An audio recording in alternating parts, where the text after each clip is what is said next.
call to celebration. This is all so new.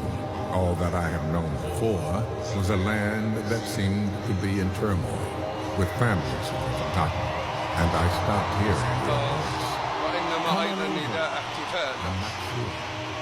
هذا شيء جديد ما عهدته قبل هذا النداء.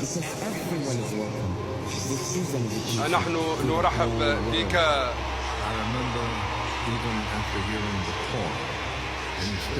أتذكر أن بعد سماع النداء عوضا أن نبحث عن طريق مغاير تخلينا عن الطريق وسلكنا طريقنا، وهذا أن العالم يبدو أكثر تباعدا وانقساما. كيف يمكن أن نجتمع؟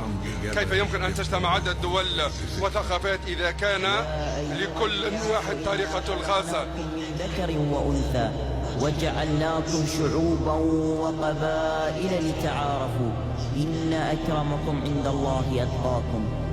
We were raised to believe that we were scattered on this earth as nations. نحن أو نشأنا على هذه الأرض شعوبا وقبائلا لكي نتوحد.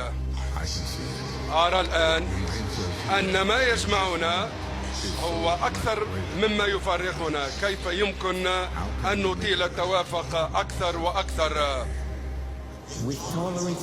بالتسامح والاحترام يمكن أن نحيا معا تحت سقف واحد.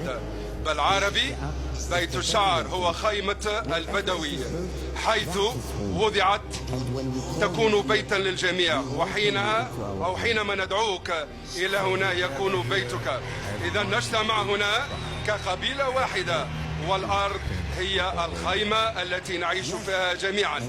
نعم، أنت مرحب بك في هذه الخيمة، والكل مرحب به هنا.